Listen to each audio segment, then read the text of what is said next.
What's going on, guys? I'm under your good friend FuryPixel. Welcome to the video collaboration number 9 of the channel. Today's topic is gonna be favorite piece of tech number 3. As always, we have some great YouTubers showing their best tech.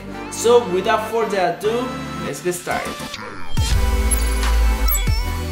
What's going on, everyone? This is Esposito, and I have to say that one of my favorite pieces of tech right now is definitely the Sony A6500. This thing is awesome. It packs in-body image stabilization so you get very smooth shots, and it can shoot 4K video. It's actually one of the cameras that I use on the regular to shoot my videos, and it pairs nicely with this Sony 10-18 wide angle lens. Overall, it's a pretty great camera, and it comes in around $1,400, which I know is not cheap, but for the money, this is one of the best cameras that you can get if you're into shooting video and you like to take pictures and everything like that. It's great all around. I would highly recommend this thing.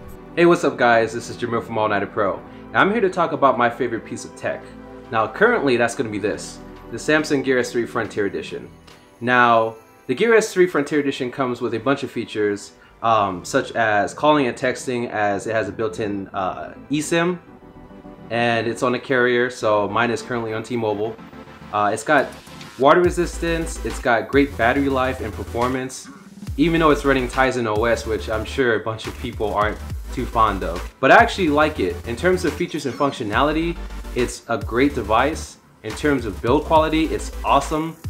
And I know it might not be that appealing to people because of S-Voice, Tizen OS, and the price. And it is pretty expensive, as this comes in at $349.99. But it's a great option for someone who wants a really high quality smartwatch with a ton of features and functionality that a lot of other smartwatches just don't have. So if you're not biased towards Android Wear or watchOS, be sure to check out the Gear S3 Frontier Edition for yourself. I highly recommend it, and it's been nothing but great to me. But I want to thank Andrews for giving me the opportunity to be in this collab. I really appreciate it, and I hope to see you guys on my channel very soon.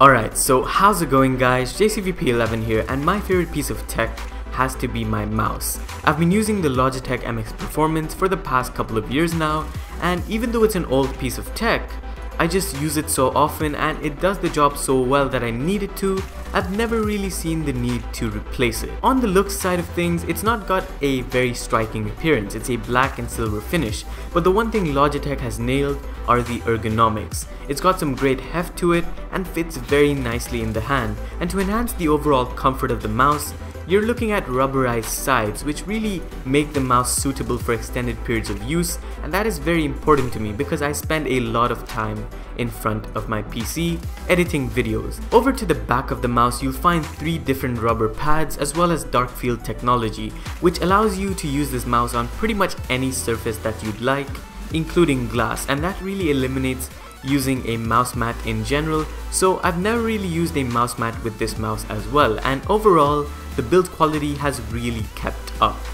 But apart from the hardware side of things, the software too is very compelling. You get the setpoint software by Logitech that allows you to map buttons according to your preference, and even though the variety is limited, it is there. I haven't really played around with the whole software side of things too much, but the only thing that I've changed is the sensitivity. But the one thing that I really like in terms of hardware on the mouse is the fact that you can actually change how the scrolling wheel works. So by default it comes in a rigid scroll, but if you hit the button at the center of the mouse, you can actually change this to a continuous scroll, which I find really useful when I'm scrolling through documents and basically the stuff I do at university. And while all of that is great, one of the crucial things in a mouse that I like is for it to be wireless, and this does it really well. It connects to the small dongle that connects to the USB port on your PC, so if you have a MacBook that's 2016, you won't be able to unless you have a dongle. Sad life. And you can charge the mouse via micro USB, so pretty much any mobile phone charger from 2010 onwards should actually charge your mouse, which again is a very good thing. The battery itself is a tank and lasts around a week or even 2 weeks on moderate use, so I barely see the need for actually charging the mouse, but if the battery does spoil, it's an easy replace, so you're all good on that front. But that's pretty much what I think about the Logitech MX Performance. I think it's a great mouse, and the fact that it's worn out so much really shows you guys how much I love it. Thanks to Anders for having me on his channel, and if you do like what you saw, definitely consider checking me out from the link in the description. Adios. Hey everyone, what is going on? My name is Adil and I hope you guys have had a fantastic day. Now before I say anything else, I'd like to take out the time to thank FuryPixel for making me a part of this awesome collab video. So without any further ado, let's get started. Now there is a lot of tech to choose from, and my favourite piece has to be my Panasonic Lumix G7, the 4K camera.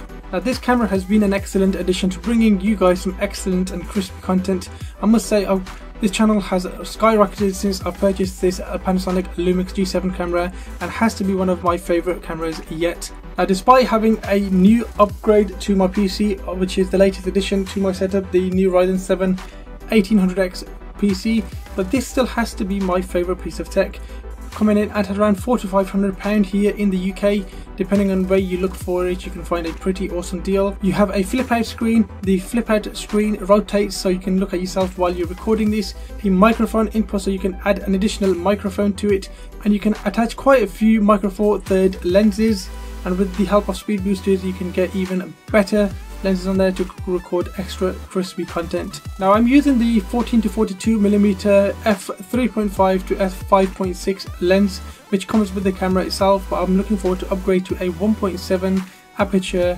lens, which is going to be taking that extra crispy content to a huge another level. I mean, this camera provides everything I need. It gives me excellent crispy content, it gives me a flip out screen which is awesome for future vlogging, and of course looking at myself, monitoring myself while I'm recording the videos, an additional microphone input so I can record and give you guys a better sound rather than having the actual sound recorded from the camera itself. This also has an electronic viewfinder, which is really helpful if you are the kind of person who likes to look at the viewfinder instead of looking at the monitor, which I do occasionally do that while taking some photography. And of course the option of 4K, which is phenomenal. At 24 frames per second you get that real cinematic look. So yeah, this is definitely my favourite piece of tech. So I hope you guys like this video, and if you do, give it a thumbs up, and of course subscribe to myself and everybody else participating in the video if you like the content.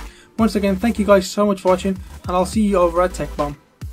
My favorite piece of tech for this episode is definitely the Zoom H6 handy recorder. So here are some of my favorite features of this recorder.